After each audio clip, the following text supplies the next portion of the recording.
The massive viewing screen in the Galactic Council chamber showed nothing but darkness where the Centauri star system should have been.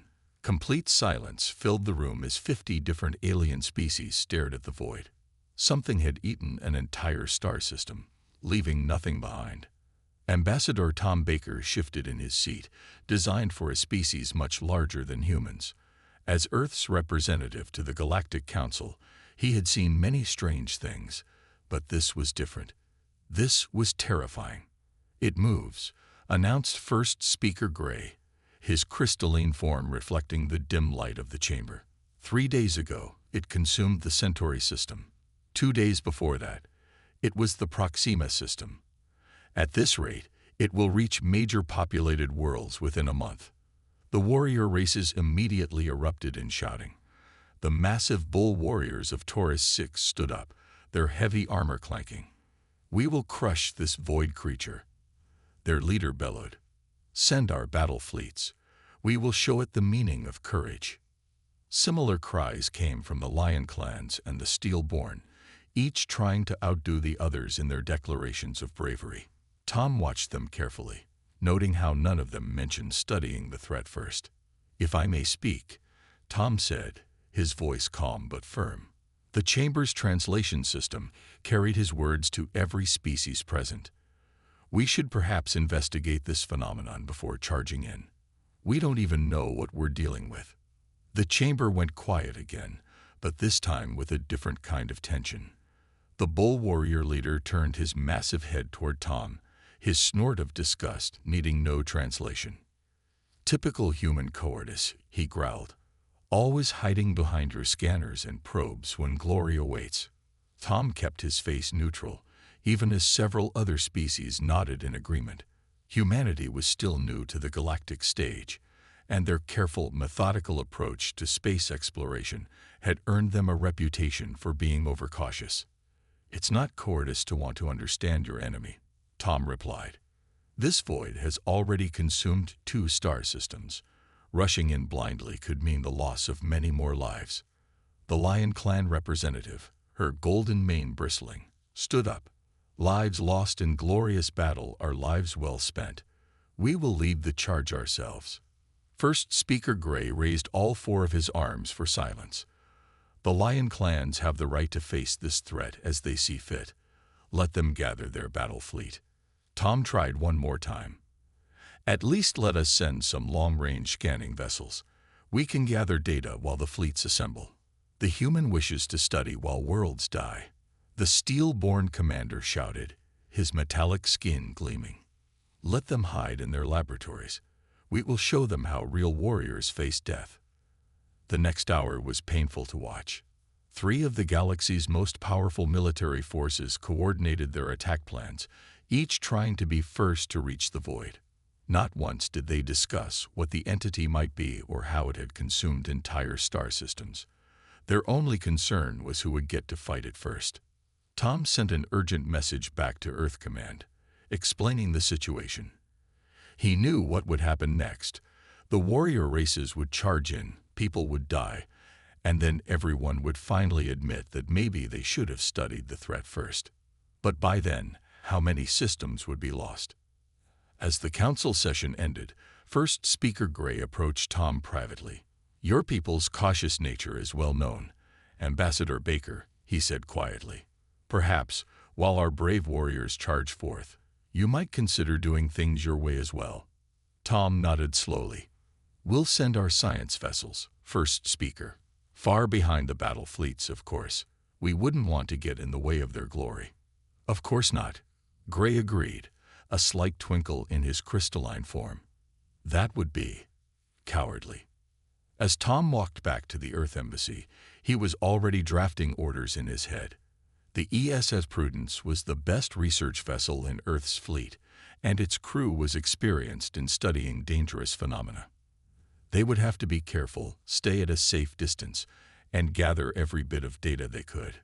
Because Tom knew, with a grim certainty, that when the warrior race's great fleets failed, everyone would suddenly become very interested in humanity's cowardly approach to problem-solving. Captain Jack Miller stood on the bridge of the ESS Prudence, watching the distant stars through the main viewport. His ship, Earth's most advanced research vessel, was keeping its distance from the mysterious void that had already swallowed 2 star systems. The massive warrior fleets of 3 alien races were visible ahead as tiny dots of light, rushing toward glory and probably death. Any changes in the readings? He asked First Officer Maria Reed, who hadn't left her science station in hours. Something interesting, she replied, her eyes fixed on the data streams. The void isn't completely empty. There's movement in there, tiny movements, millions of them. The bridge crew worked in focused silence. Unlike the warships ahead of them, the Prudence was designed for observation and analysis. Its sensors were the most sensitive in known space, partly because humans had learned early on that understanding a threat was the first step to surviving it. "Captain," called out the sensor operator, "the warrior fleets are entering weapon range of the void." Miller nodded grimly.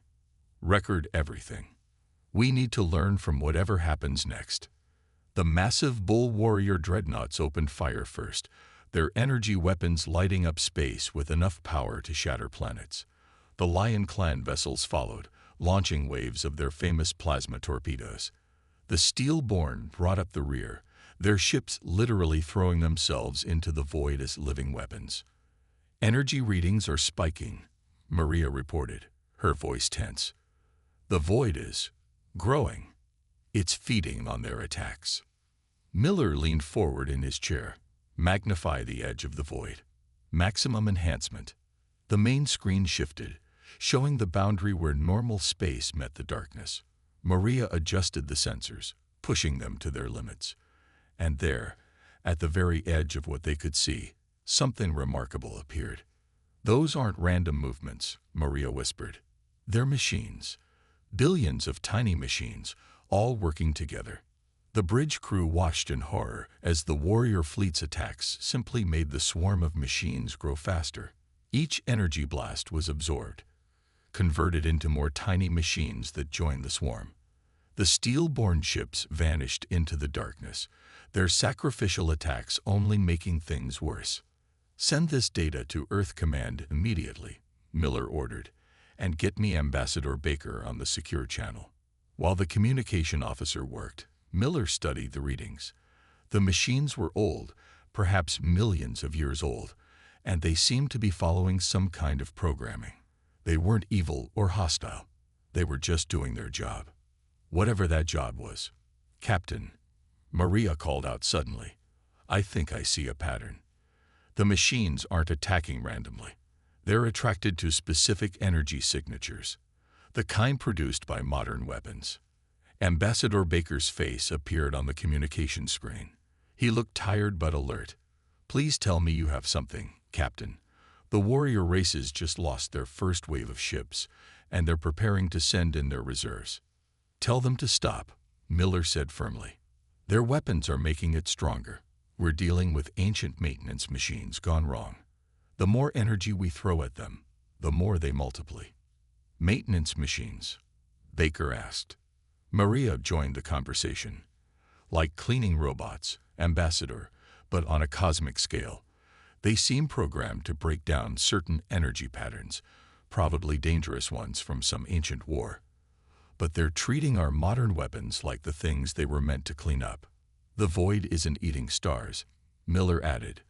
"It's trying to clean up what it thinks is dangerous technology. The machines are following their programming. But that programming is millions of years old." Baker nodded slowly. "And how do we stop ancient cleaning robots?" "We're working on that," Miller replied. "But first, we need to convince everyone to stop shooting at them. Every attack just convinces them there's more work to do." "I'll do my best," Baker said. "But you know how the warrior races are. They'll say running away from cleaning robots is the height of cowardice." Miller allowed himself a small smile.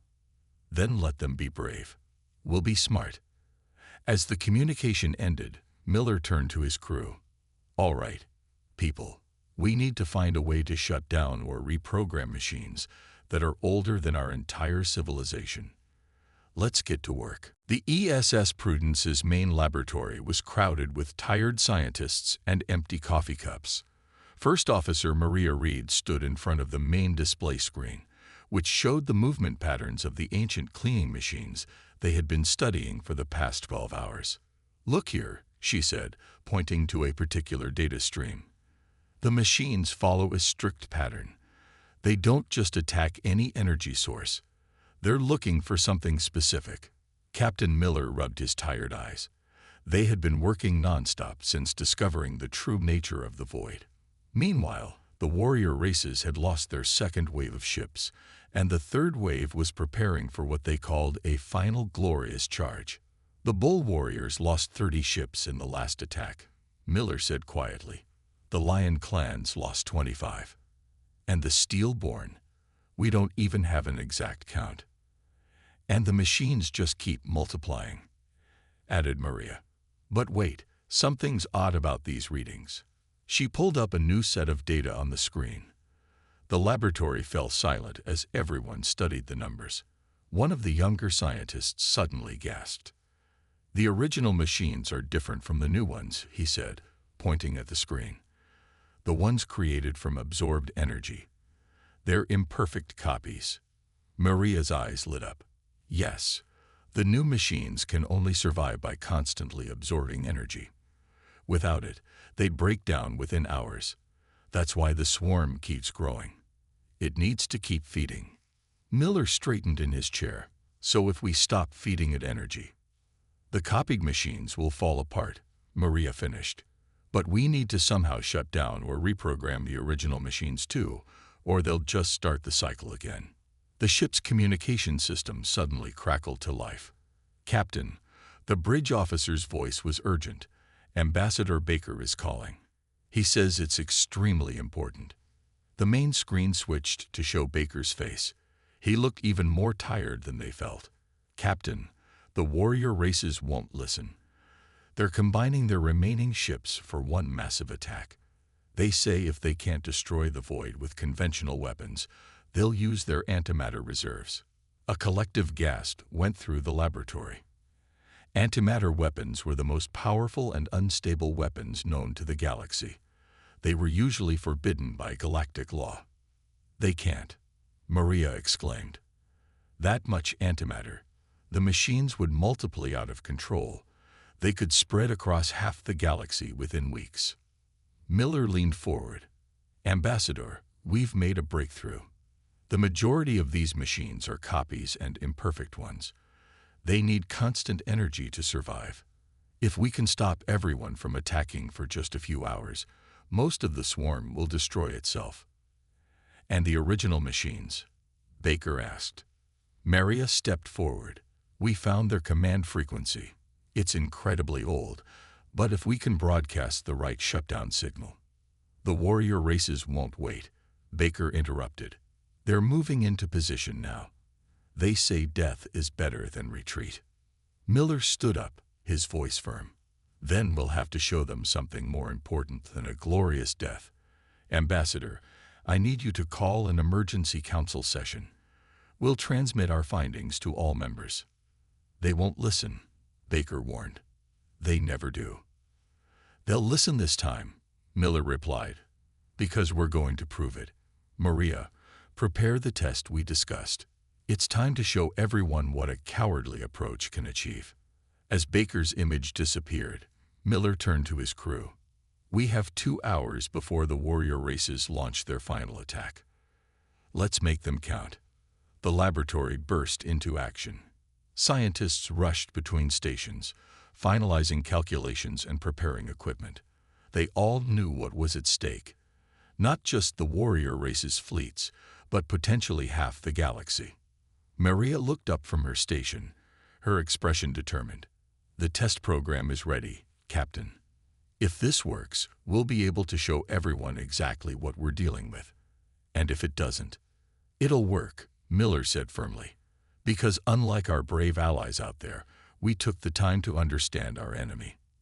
Now let's go save them from themselves. The Galactic Council chamber erupted in angry shouts as Captain Miller finished presenting the Prudence's findings. The Bull Warrior leader slammed his massive fist on his podium, making the entire room shake. "Cleaning robots," he roared. "You expect us to believe our mighty fleets were destroyed by ancient cleaning robots?" Miller stood calmly at the center of the chamber, with First Officer Maria Reed beside him controlling their demonstration equipment. Ambassador Baker watched from his seat, noting how the other species reacted. "We don't expect you to just believe us," Miller replied. "We're going to show you." Maria activated their portable scanner, and a small section of the chamber's air began to shimmer. Inside the shimmer, tiny points of light appeared, moving in precise patterns. "These are the same machines that make up the void," she explained, "but contained in an energy field. Watch what happens when we hit them with a standard weapon burst." She fired a small energy pulse into the field. The council members leaned forward, watching as the tiny lights multiplied rapidly, filling the contained space. "Now watch what happens when we stop feeding them energy," Miller said. The chamber fell silent as the newer points of light began to fade and disappear. Within minutes, only the original few remained. "The copies can't survive without constant energy input," Maria explained. "Every weapon you fire at them just creates more unstable copies that need even more energy to survive. It's a cycle that keeps growing." The Lion Clan representative stood, her mane bristling. "So what do you suggest? That we run away?" "No," Miller replied. "We suggest something much harder than charging in to die. We suggest being patient." He pressed a button, and a new hologram appeared, showing their plan. "We've found a way to send a shutdown signal to the original machines, but it will only work if we can get close enough, and if there aren't billions of copies in the way." The steel-born commander's metallic skin reflected the hologram's light. "And how do we get rid of the copies?" "We stop shooting at them," Miller said simply. "No energy weapons, no antimatter, nothing that they can feed on. We wait a few hours while the copies break down. Then a small ship, the Prudence, can get close enough to broadcast the shutdown signal to the original machines." "Cowardice," shouted the Bull Warrior leader. "While we wait, more systems could be lost." Ambassador Baker stood up. "The machines follow stellar energy signatures. If we evacuate the systems in their path and temporarily shut down high-energy facilities, they'll have nothing to attract them. We just need a few hours." The first speaker's crystalline form pulsed with light as he considered. "And your shutdown signal? You're certain it will work?" Maria stepped forward. "We found their original command codes in the pattern of their movements. They're still following their original programming, just confused about what they're supposed to clean up. We can remind them that their job ended millions of years ago." "And if you're wrong?" asked the Lion Clan representative. "Then we'll be no worse off than if you launch your antimatter attack," Miller replied.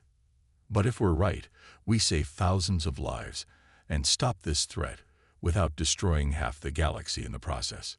The chamber erupted in argument again. Miller watched as different species took sides. Some supported the human plan, seeing the wisdom in it. Others, especially the warrior races, called it a coward strategy. Finally, First Speaker Gray raised all four arms for silence. "The Council cannot come to agreement. Therefore, each species may choose its own path. Those who wish to fight may fight. Those who wish to try the humans' plan may do so." Miller nodded. It wasn't perfect, but it was enough. He turned to Maria. "Send the signal. Tell Earth to begin powering down border systems and preparing evacuation routes. And get the Prudence ready. We'll only have one chance at this." Ambassador Baker joined them as they left the chamber. "Well, that went about as well as expected.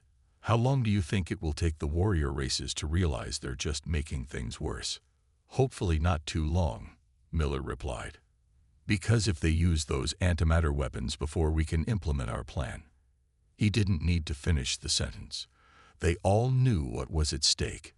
Now it was a race against time, and against pride. The ESS Prudence drifted silently through space, all non-essential systems powered down. Captain Miller watched the void through the dimmed bridge viewport. The massive cloud of ancient machines loomed ahead, its edges writhing with constant motion. "Status report," he whispered, though the machines couldn't actually hear them through space.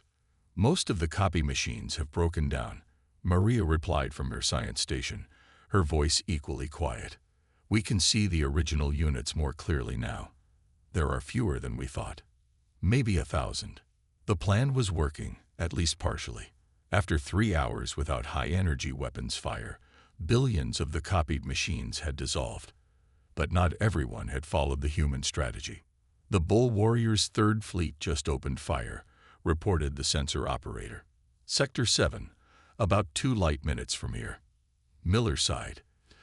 Despite the evidence, some of the warrior races couldn't resist the urge to attack. Each assault created new swarms of machines, though fewer than before since they were using smaller weapons. "How long until the shutdown signal is ready?" Miller asked. 10 minutes to finish the calibration," Maria answered. "But we need to get closer, much closer."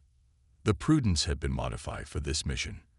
Its entire communication array was now dedicated to broadcasting the ancient shutdown code they had discovered.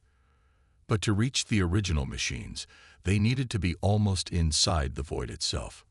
"Captain," called out the communication officer, "incoming transmission from the Lion Clans." The main screen lit up, showing the face of a Lion Clan commander. Her expression was a mixture of fury and fear. "Human vessel, our attacks aren't working. The machines, they're learning, adapting. Our weapons barely create any new copies now." "That's good news," Miller replied. "It means they're running out of energy to make copies. If you stop attacking completely, we can't retreat," she snarled.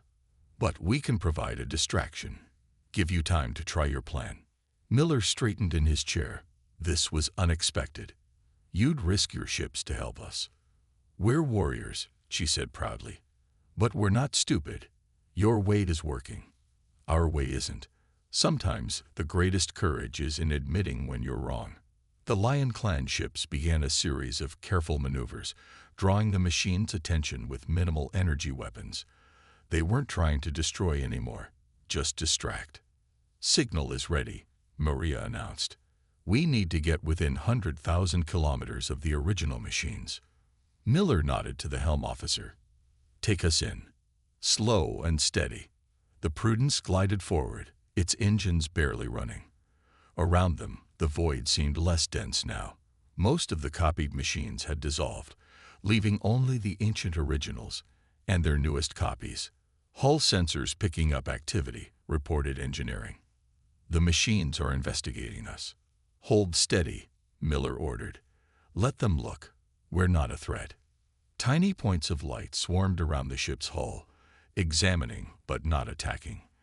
The original machines were curious about this vessel that didn't blast energy in all directions. "We're in range," Maria said, broadcasting shutdown signal now. A low hum filled the ship as their modified communications array came to life. The signal was enormous, using almost all their power. If they were wrong about the code, the effect was immediate. The machines around them froze in place. Then, one by one, they began to power down. The shutdown command spread through their network, passing from machine to machine. "It's working," Maria exclaimed. "The original machines are recognizing the code. They're accepting the shutdown command."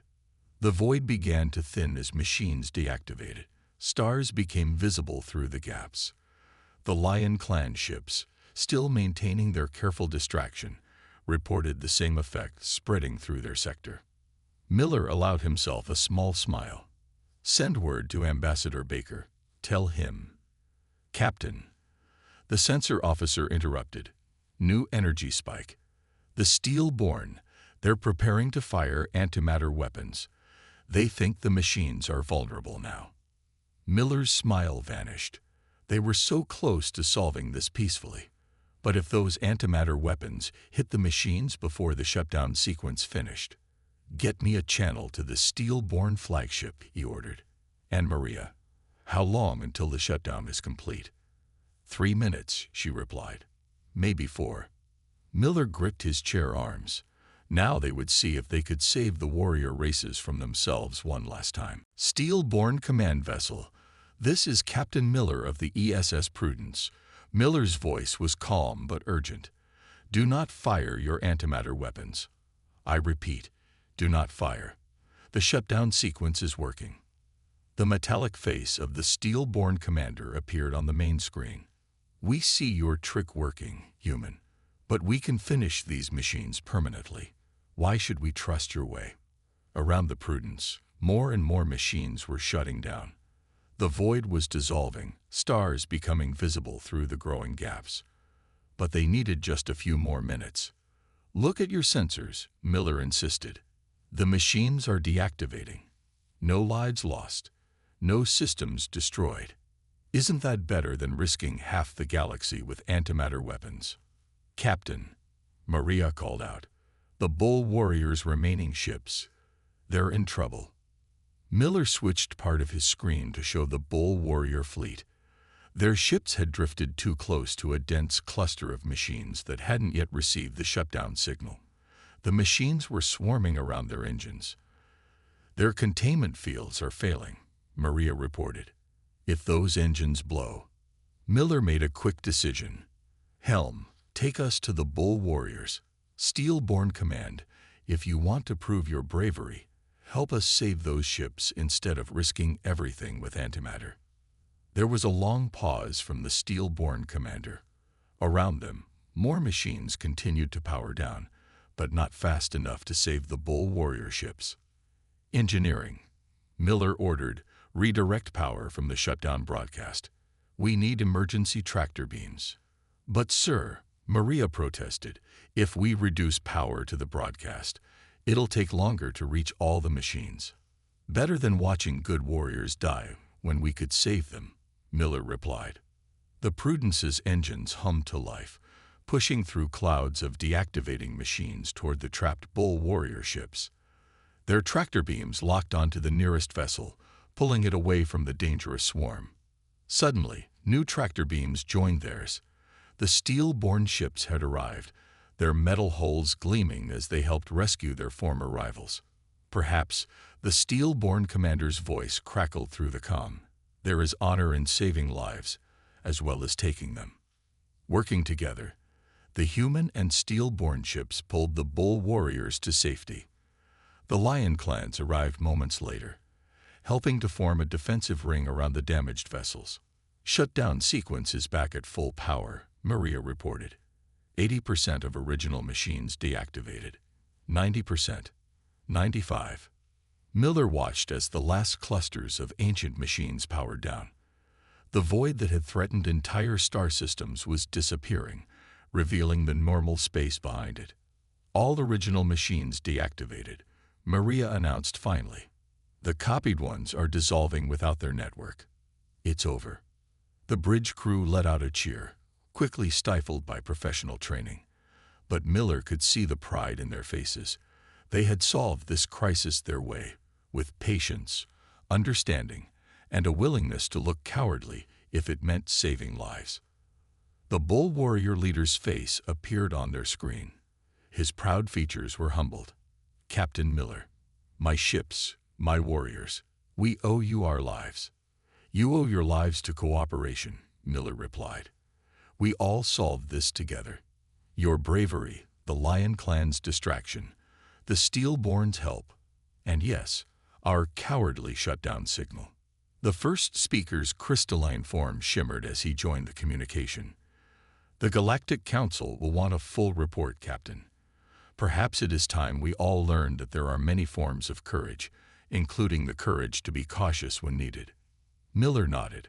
"We'll transmit our data, including our methods for detecting and shutting down these machines, in case any more are out there. Knowledge should be shared, not hoarded." As the voices of grateful commanders filled their communication channels, Maria approached Miller's chair. "Not bad for a bunch of cowards." Miller smiled. Being called a coward by someone who's about to get themselves killed isn't really an insult. Now let's help get these ships home. We have a lot of work ahead of us. 1 month after the Void incident, the Galactic Council chamber was packed with representatives from every spacefaring species. Ambassador Baker sat in the human section, watching Captain Miller and First Officer Maria Reed receive the Council's highest honors. The victory against the ancient machines marks a turning point in galactic history. First Speaker Gray announced, his crystalline form glowing brightly.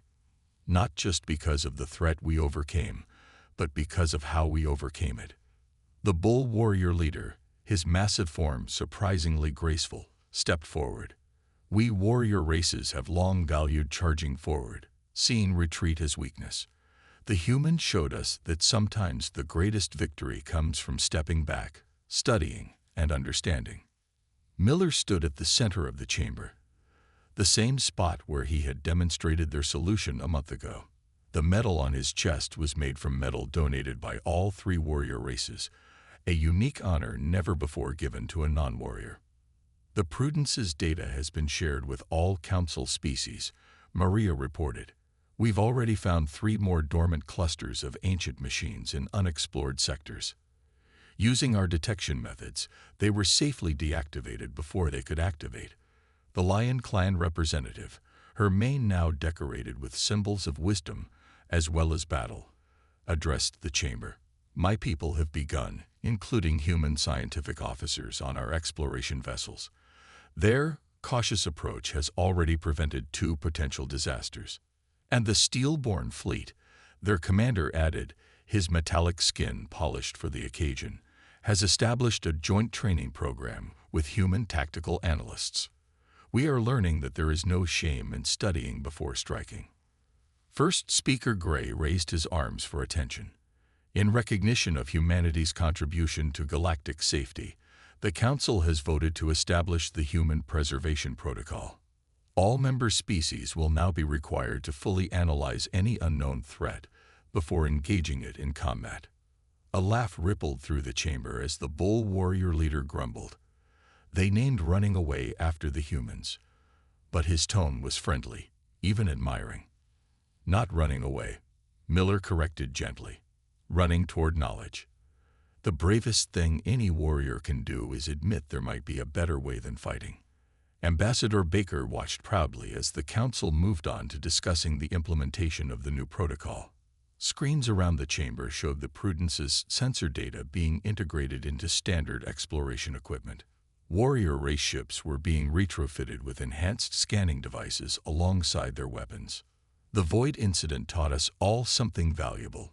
First Speaker Gray concluded, the humans, whom we once mocked as cowards, showed us that courage comes in many forms. Sometimes, the greatest bravery is in resisting the urge to attack, in taking the time to understand instead of destroy. After the ceremony, Miller found himself surrounded by warrior race commanders. They weren't challenging him to duels anymore. Instead, they were asking questions about sensor configurations and analysis protocols. I never thought I'd see the day, Maria said, joining him with a smile. The bull warriors are installing science labs on their dreadnoughts. And the lion clans are giving medals for strategic hesitation, Miller added. Times really are changing. Ambassador Baker approached them, looking satisfied. The Council has approved our proposal for a joint research fleet. Ships from all species, working together to study anomalies before they become threats. They're calling it the Prudence Initiative. Naming it after a human ship. Miller raised an eyebrow. The warrior races agreed to that. Actually, Baker grinned. It was their idea. Said something about honoring the ship that taught them the value of looking before leaping. As they gazed out the chamber's massive windows at the stars beyond, Miller reflected on how much had changed. Humanity had proven that being called cowards by those rushing toward death was no insult at all. They had shown the galaxy that wisdom and patience could be just as powerful as any weapon. So, Maria asked, ready to lead the first joint research fleet. Miller smiled. As soon as we finish installing the enhanced sensors. After all, He winked at the bull warrior commander walking past. We wouldn't want to be reckless about it. The warrior's booming laugh echoed through the chamber. Times had changed indeed.